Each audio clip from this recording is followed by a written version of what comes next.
નમસ્કાર મિત્રો, સ્વાગત છે આપ સર્વનું આપણી યુટ્યુબ ચેનલમાં।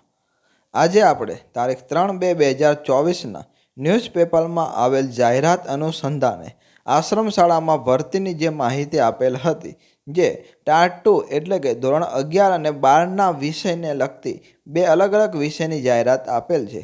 એ જાહેરાત કયા વિષયની છે અને આપે અરજી કેવી રીતે અને કઈ જગ્યાએ કરવાની છે તેની વિગતે ચર્ચા કરીએ।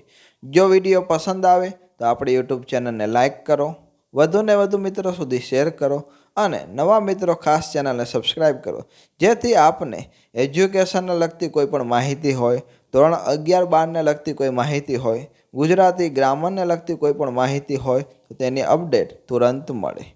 એ સિવાય જે મિત્રો ભવિષ્યમાં આવનાર ટાટની પરીક્ષા માટે અત્યારથી જ પૂર્વ તૈયારી કરવા માંગતા હોય તેવા તમામ ઉમેદવાર મિત્રો માટે આપણી યુટ્યુબ ચેનલના પ્લેલિસ્ટમાં જશો, ત્યાં તમને ટાટ 1, ટાટ 2, ટેટ 1, ટેટ 2ને લગતા ઘણા બધા શૈક્ષણિક મનોવિજ્ઞાન આધારિત વિડીયો ઉપલબ્ધ થશે, જે આપને પૂર્વ તૈયારી કરવામાં મદદરૂપ સાબિત થશે।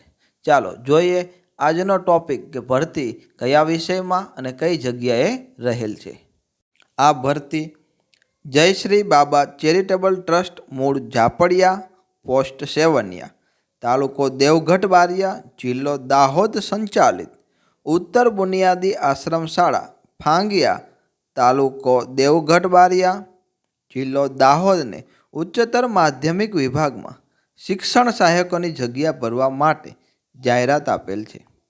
આ જાહેરાત તમે જો કરવા માંગતા હોય તો લાયકાત ધરાવતા ઉમેદવારોએ દિવસ 15 સુધીમાં જે આપણને નીચે આપેલા સરનામા ઉપર RPADથી એટલે કે રજિસ્ટર પોસ્ટ એડીથી લાયકાતના અસલ પ્રમાણપત્રોની પ્રમાણિત નકલ સાથે અરજી કરવાની રહેશે। 2 શિક્ષણ સહાયકની જગ્યા છે, એમાં 1 નંબર છે જેમાં લાયકાત છે MA ટાટ 2, વિષય છે હિન્દી અને કેટેગરી છે અનુસૂચિત જનજાતિ મહિલા કેટેગરી રહેલ છે। અને બીજું શિક્ષણ સહાયક જેમાં સામાજિક શૈક્ષણિક રીતે પછાત વર્ગ એટલે કે OBCની અંદર MA ટાટ 2 પાસ, વિષય છે સમાજશાસ્ત્ર। તો આ 2 વિષયની જે લાયકાત ધરાવતા ઉમેદવાર મિત્ર અરજી કરવા માંગતા હોય તો નીચે આપેલા સરનામા, જેમાં અરજી કરવાનું સરનામું છે આચાર્ય શ્રી ઉત્તર બુનિયાદી આશ્રમ શાળા ફાંગિયા, મૂળ પોસ્ટ ફાંગિયા, તાલુકો દેવગઢ બારિયા, જિલ્લો દાહોદ, પિન નંબર 389-380। અરજી કરતી વખતે ખાસ જે નોંધ આપેલી એ પણ ધ્યાનમાં લેવી, જે નિમણૂક પામેલ ઉમેદવારે આશ્રમ શાળાના સ્થળ પર ફરજિયાત રહેવું પડશે, તેમજ અધૂરી વિગત કે અધૂરા પ્રમાણપત્રવાળી અરજી ધ્યાનમાં લેવામાં આવશે નહીં, તથા કોમ્પ્યુટર કૌશલ્યની પરીક્ષા પાસ કરેલી હોવી જોઈએ।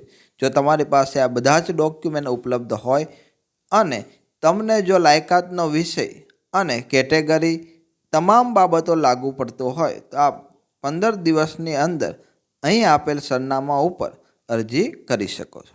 આવી જ અવનવી માહિતીની અપડેટ માટે આપણી ચેનલને લાઇક કરો, વધુને વધુ મિત્રો સુધી શેર કરો અને નવા મિત્રો ખાસ ચેનલને સબસ્ક્રાઈબ કરો, જેથી આપને આવનારા તમામ નવા વિડીયોની નોટિફિકેશન તુરંત મળે।